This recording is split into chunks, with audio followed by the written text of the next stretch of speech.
사우디아라비아는 석유 산업의 막대한 투자 덕분에 축구 이적 시장에서 중요한 세력으로 떠올랐습니다. 이는 많은 유럽 클럽과 선수들이 매력적인 재정 제안을 받을 때 결정을 제고하게 만들었습니다. 사우디아라비아의 재정적 매력이 이적 시장의 판도를 바꾸고 있지만 쿠보 다케우사와 같은 일부 선수들은 여전히 열정과 경력 발전을 우선시하고 있습니다.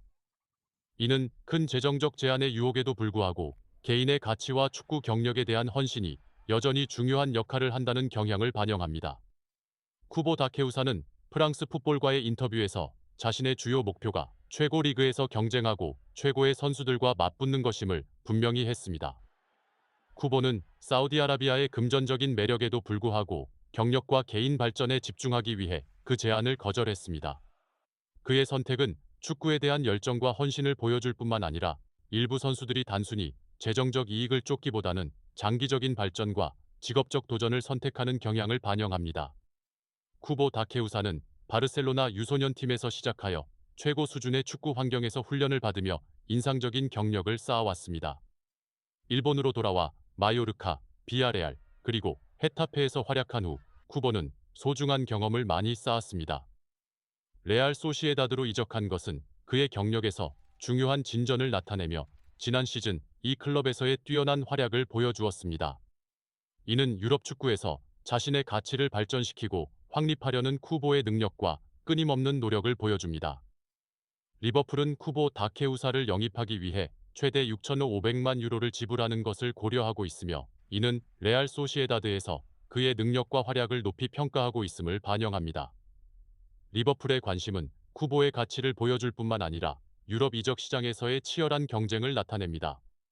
리버풀의 이 제안은 이 클럽이 차이를 만들어낼 수 있는 재능을 찾고 있으며 다가오는 시즌을 위해 팀을 강화하려고 하고 있음을 보여줍니다. 쿠보 다케우사는 사우디아라비아의 막대한 제안을 거절했으며 이는 그의 축구 경력 유지와 개인 발전에 대한 집중을 보여줍니다. 이 선택은 사우디아라비아의 막대한 자금이 매우 매력적이지만 쿠보는 재정적 이익만을 추구하기보다는 경력과 최고 리그에서의 도전을 우선시한다는 것을 보여줍니다. 이는 많은 선수들이 여전히 경력과 고품질의 경기 환경에 대한 헌신을 유지하고 있음을 나타냅니다.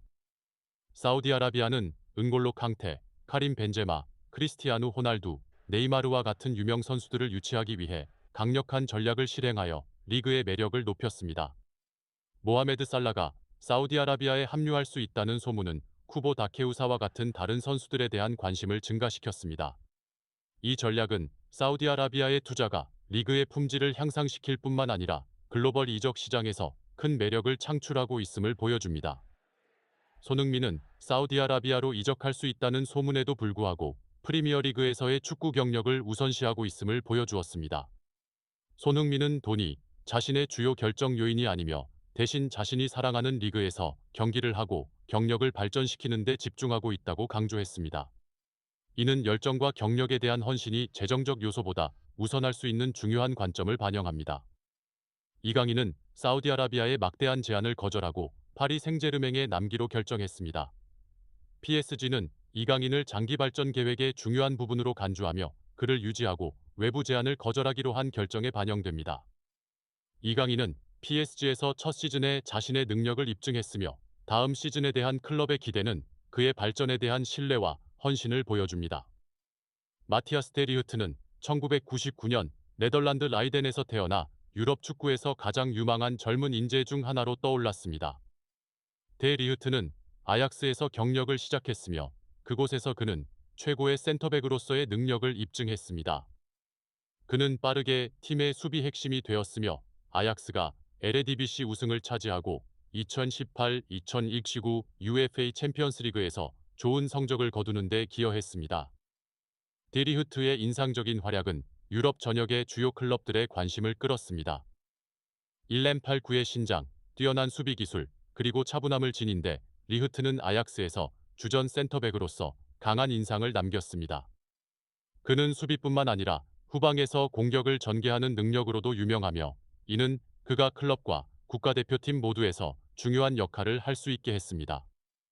2019년 여름 데리흐트는 젊은 센터백으로서 기록적인 이적료를 받고 유벤투스로 이적하기로 결정했습니다.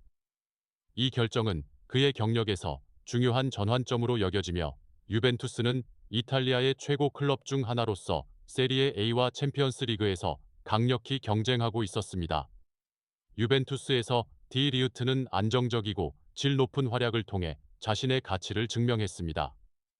그는 3시즌 동안 117경기에 출전하여 팀의 수비에서 중요한 역할을 했습니다.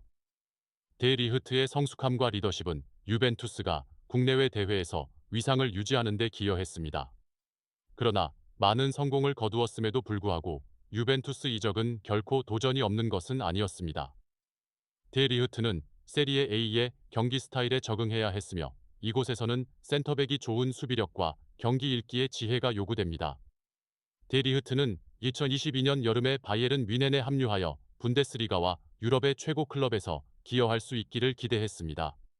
바이에른 뮌헨은 그들의 역사와 명성으로 인해 선수들에게 더 도전적인 환경이며 특히 팀이 주요 타이틀을 위해 경쟁력을 향상시키려 하고 있는 상황에서 그렇습니다. 바이에른 뮌헨에서 데 리흐트는 그의 견고한 수비력으로 인해 팬들로부터 철벽이라는 별명을 얻었습니다. 그러나 바이에른에서 그의 시간은 완전히 순조롭지 않았습니다. 데 리흐트가 직면한 주요 문제 중 하나는 부상이었습니다. 이러한 부상은 그의 경기력과 안정성에 영향을 미쳐 바이에른 뮌헨에서 최상의 폼을 유지하지 못하게 했습니다. 또한 김민재가 팀에 합류하면서 바이에른 뮌헨의 수비 경쟁이 치열해졌습니다. 김민재와 다요 우파메카노의 존재는 출발 포지션을 놓고 3자 경쟁을 일으켰습니다. 이는 데 리흐트에게 큰 압박을 가하고 그가 자신의 가치를 증명하기 위해 더 많은 노력을 요구했습니다.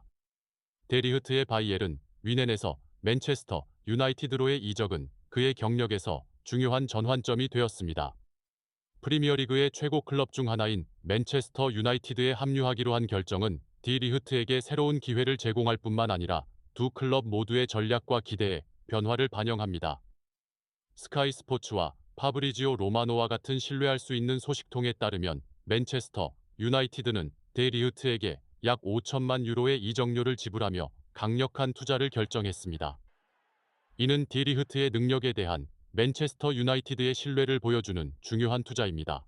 5년 계약은 양측의 장기적인 헌신을 나타내며 데 리흐트에게 팀의 수비를 강화하는 데 높은 기대감을 부여합니다.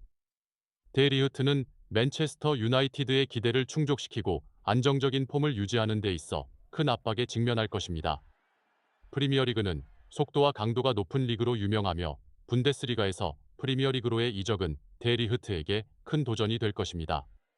그러나 아약스에서 데 리흐트를 정상으로 이끌었던 에릭 텐 하그 감독의 지원은 그가 새로운 환경에 빠르게 적응하는 데 도움을 줄 수 있습니다. 데 리흐트의 맨체스터 유나이티드 합류는 많은 축구 전문가들과 전설들의 반응을 불러일으켰습니다. 맨체스터 유나이티드의 전 선수 리샤프는 데 리흐트가 팀의 수비에 상당한 개선을 가져올 것이라고 낙관했습니다. 샤프는 데 리흐트의 공처리 및 후반개서의 전개 능력이 맨체스터 유나이티드의 수비 문제를 해결하는 데 도움이 될 것이라고 강조했습니다. 반면 맨체스터 유나이티드의 또 다른 전설인 리오 퍼디난드는 데 리흐트의 능력에 대해 의문을 제기했습니다. 퍼디난드는 데 리흐트가 최근 많은 부상을 겪었으며 유벤투스와 바이에른 뮌헨에서 최상의 폼을 보여주지 못했다고 강조했습니다. 이러한 의구심은 디 리흐트가 새로운 환경과 높은 압박 속에서 안정적인 폼을 유지할 수 있을지에 대한 우려를 반영합니다. 경력에서의 많은 부상은 퍼디난드가 데 리흐트의 능력에 대한 신뢰에 영향을 미칠 수 있습니다. 데 리흐트가 맨체스터 유나이티드로 이적을 준비하는 동안 바이에른 뮌헨에서 그의 전 동료였던 김민재는 이 팀에서 자신의 가치를 계속해서 증명하려고 노력하고 있습니다. 김민재는 지난해 여름 바이에른 뮌헨에 합류하였으며 인상적인 활약으로 자신의 능력을 빠르게 입증했습니다. 그는 세리에 A 올해의 선수로 선정된 최초의 아시아 선수이며 발롱도르 후보에도 올랐으며 이는 팬들과 전문가들의 큰 기대를 불러일으켰습니다. 김민재는 2023-24 시즌 전반기에 몇 가지 부상 문제를 겪었으며 이는 그의 경기력에 영향을 미쳤습니다.